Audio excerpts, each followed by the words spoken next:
Dari segi psikologinya, dari segi apa namanya sainsnya, bila kita menyebut dan membayangkan wajah orang itu, Allah punya hebat. Ini kawan saya jumpa seorang kawan tadi nama Rudi, dia belajar bidang fizik microwave. Rupanya otak kita ni pun ada gelombang. Bila kita bayangkan wajah seorang gadis atau seorang teruna, seorang jejaka, ya, dibayangkan dan sebut namanya tepuk bantal sebagai satu asbab. Tak payah tepuk bantal pun tak apa, tepuk pokok pun tak apa, ya, tepuk apa-apalah, ya. Tapi bayangkan yang menyatakan kita sayang kat dia. Ini satu cara sebenarnya untuk menyatakan sayang. SMS boleh, telefon boleh, surat boleh. Sebut ke angin lalu. Orang tua kata sebut di angin lalu. Ada penjelasan saintifik. Bila kita membayangkan wajah orang itu dan berfikir dan menyampaikan bisikan hati, sampai insya-Allah. Ini namanya the psychological or mental communication. Sampai insya-Allah. Saya buat eksperimen banyak kepada isteri saya, kepada anak-anak saya. Bercakap semasa mereka tidur, bercakap cara jauh, cakap dalam hati. Sampai ke anak, sampai. Pagi tadi seorang kaki tangan saya sakit, jatuh ke apa ni, di pejabat saya. Jatuh aja, handphonenya berbunyi. Siapa yang panggil? Maknya panggil. Gerak batin sampai, anak jatuh, gelombangnya sampai pada mak. Mak telefon. Kenapa? Apa jadi? Mak pun terus nak datang. Tengok cantiknya Allah yang kita tak faham. So dia betul ni, tepuk pantai ke tepuk apa pun tak apa. Jadi insya-Allah boleh tepuk lah malam ni. Tepuk. Tapi kalau satu universiti bunyi buk-buk malam ni, jangan heran lah. Tepuk pelan-pelan lah. Ada cara lah. Baik, kita pun sudah 11.15 malam saya rasa.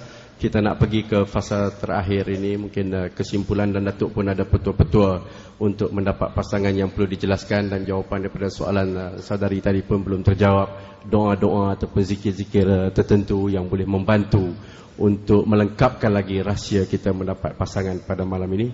Jadi kita, oleh kerana perempuan buka dulu, kita bagi dia tutup dulu ya.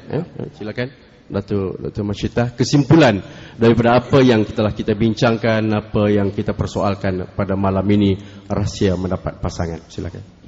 Kesimpulannya saya nak nyatakan, kita perlu perbetulkan beberapa paradigma. Kata-kata seperti jodoh pertemuan di tangan Tuhan. Kalau jodoh tidak kemana, takkan lari gunung dikejar, asam di darat, ikan di laut, dalam belanga bertemu jua. Semuanya ini memerlukan kepada usaha. Kita tak boleh nak katakan dah tak ada jodoh. Jodoh tu memang ada. Antara lambat dan cepat, apa yang kita nak minta dan kita nak memberi satu pengharapan kepada yang hadir pada malam ini, jangan kecewa. Teruskan berdoa dan pengharapan kepada Allah Subhanahu Wa Taala. Itu yang pertama. Yang kedua, nak bertemu dengan pasangan yang terlalu idealistik, to find Mr. Right, memang sukar. Asalkan ada kriteria-kriteria yang minimum, akhirnya dengan penghidupan yang dibina bersama, saya yakin banyak perkara kita boleh rubah.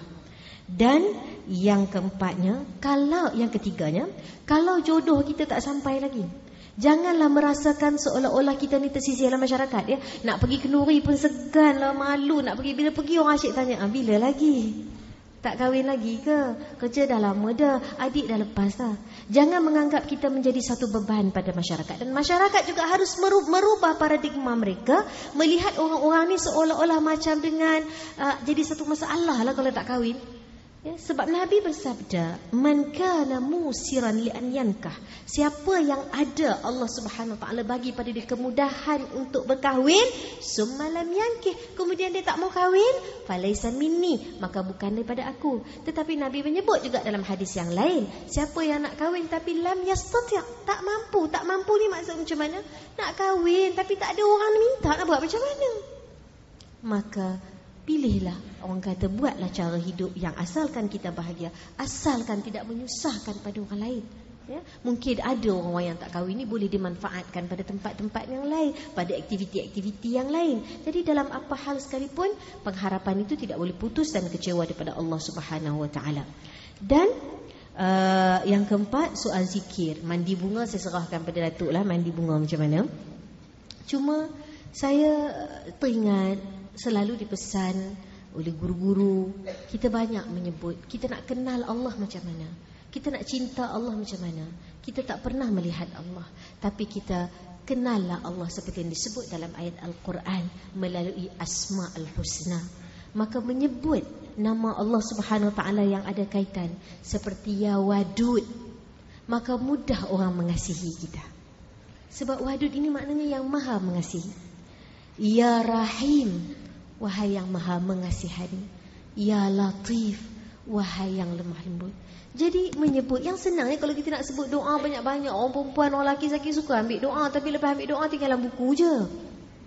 Jadi yang very simple, Asma'il Husna kita sebut insya-Allah. Yang pertama, yang kedua salawat kepada Nabi.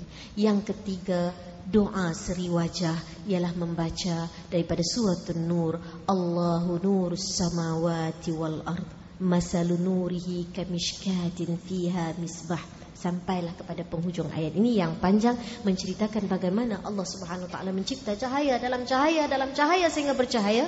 Moga-moga dengan berkat Al-Quran muka kita akan jadi lebih bercahaya.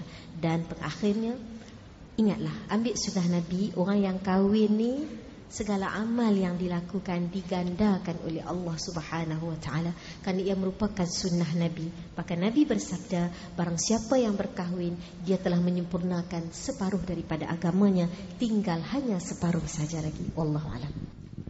Baik, terima kasih Dr. Masyitah.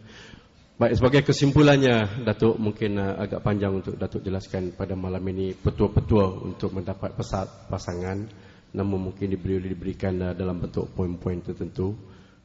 Baik, mungkin Datuk ada betul-betul istimewa pada malam ini untuk kita sampaikan. Silakan. Apa yang Cik Haji sebut tadi, tuan-tuan dan puan-puan, saudara-saudari yang saya muliakan, ialah walaupun ikut kajiannya psikologi hubungan kemanusiaan ini, walaupun banyak perbezaan antara lelaki dan perempuan itu, tapi kalau ada satu persamaan, suka Hindustan, boleh ngam. Dia semua berbeza. Ya, satu kes, laki-laki perempuan tu dah bergaduh, nak berpisah dah. Ya, balik daripada dating, gaduh habis, naik kereta. Tiba-tiba sampai kat satu jalan tu nampak seekor kucing kena langgar. Laki-laki tu sayang kucing, dia stop, dia bawa kucing ke hospital. Ya, hospital veterinary lah ya. Rupanya orang perempuan ni sangat sukakan kucing. Terus mereka bersatu dan berumah tangga. Tapi banyak sangat perbezaan, satu yang sama, iaitu suka kucing. Aziz pula dia kegemarannya Hindustan dan suka ramai anak. So that's a good satu benda yang baik. Ya, tanya ya Raden Azlina, teruskan. Jangan berhenti pada 6. Ya. Semua orang akan bertemu jodoh, tapi ramai orang patah semangat, ya, they give up after certain effort. Dengan usaha-usaha dia give up. So jangan give up. Teruskan effort sampai dapat, insya-Allah. Kita sama-sama doa. Satu, ya. Dua satu lah. Yang ketiganya, ya, petuanya lagi ialah, saya dah sebut banyak kali tadi. Mari kita ulang balik. Badan kita ni magnet yang akan menarik pasangan kita. Tapi untuk jadi magnet yang dapat menarik pasangan kita, kita kena seimbangkan hidup. Kalau orang yang masih tinggal solat, jangan sampai tinggal solat.